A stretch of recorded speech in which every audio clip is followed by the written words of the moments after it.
Tiba-tiba Nabi Nuh terkejut melihat seorang orang tua, mulutnya seperti mulut sapi. Ini bukan sahabat aku nih, baru kali ini aku lihat manusia seperti ini, mulut seperti mulut sapi. Ditanya oleh Nuh, siapa kamu dan siapa yang menaikkan kamu ke atas kapal ini? Orang itu menjawab, aku naik ke kapal kamu ini Nuh, terpaksa, karena Allah yang memerintahkan aku.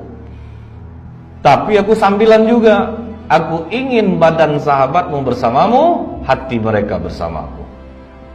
Baru sadar Nabi Nuh, ternyata yang naik ini iblis laknatullah alaih. Keluar kamu, turun.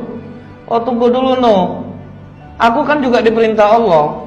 Aku diperintahkan Allah untuk memberitahu bagaimana kami bisa melemahkan anak cucu Adam ini. Setaat apapun kalian beribadah Nuh, selama sifat ini ada dalam hati kalian, kalian tidak akan pernah mampu mengalahkan kami. Dia 5 Nuh, cuman maaf, aku hanya menyampaikan 3. Karena yang 2 itu senjata pamungkas aku Nuh. Jadi dia 5 kata iblis, cuman 3 yang cuman bisa disampaikannya. Kalau yang 2 ini enggak, ini rahasia kami betul Nuh. Turun malaikat Jibril Pak. Wahai Nuh, ajak nego. Kau tidak butuh yang 3 itu. Suruh dia yang 2 sampaikan, yang 3 simpan.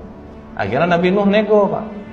Gini aja lah iblis, bagaimana kalau 2 yang kau simpan itu ditukar sama yang 3? Yang 3 itu simpan, yang 2 sampaikan. Kan cukup banyak yang kau simpan jadinya. Oh baik, rupanya ada juga bodohnya iblis ini Pak. Padahal Nabi Nuh dapat bocoran dari malaikat Jibril. Baik Nuh, ini cukup adil, 3, kemudian aku memberikannya 2. Yang pertama Nuh, tidak akan pernah bisa anak cucu Adam mengalahkan aku setaat apapun mereka ibadah, kalau di hati mereka masih ada iri hati, hasad dengki kepada sesamanya. Apa kata Nabi Nuh? Kenapa kok gara-gara iri hati, hasad dengki kami tidak bisa mengalahkanmu? Nuh, ini dosa paling tua langit dan bumi Nuh. Aku diusir dari surga, kau tahu gara-gara apa Nuh? Aku iri kan sama Adam. Aku iri sama Adam, itulah dosa pertama Pak. Makanya aku terusir. Karena aku iri hati kepada Adam, aku diusir dari surga. Baik kata Nuh. Kemudian apa yang kedua?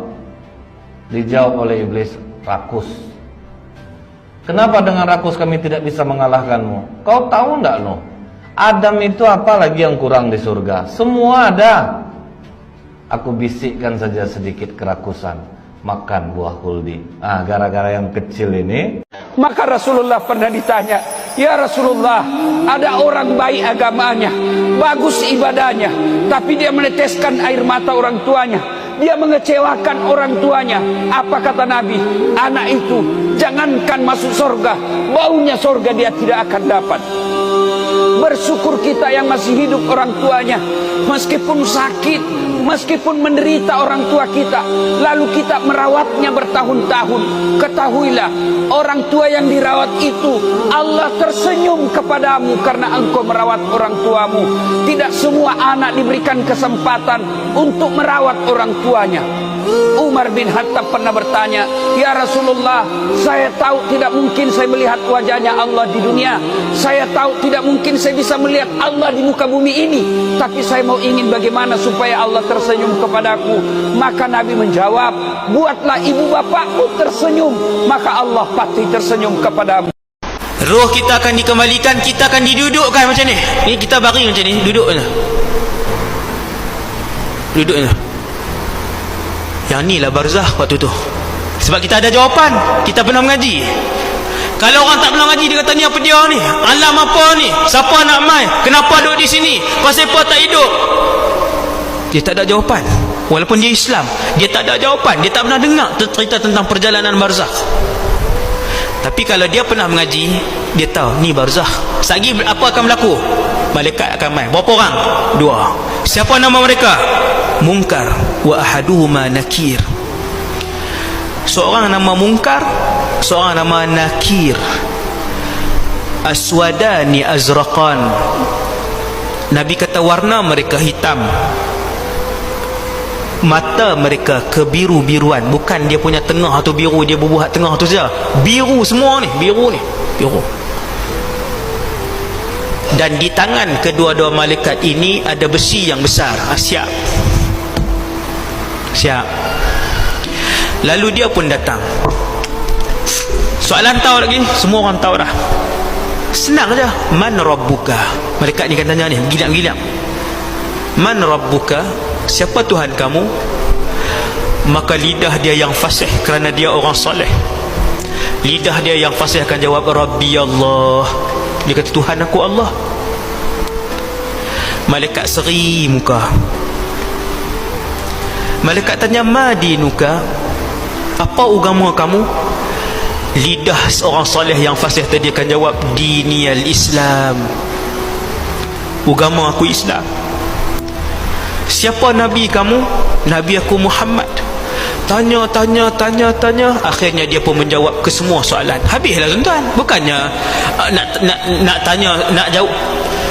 Soal jawab mungkar nakir ni paling kuat pendapat ulama yang saya baca sampai 30 hari. Ada yang kata sehari, ada yang kata 3, ada yang kata 7. Betul, habislah. Takkan nak tanya sampai kiamat. Setelah habis ditanya orang soleh tadi,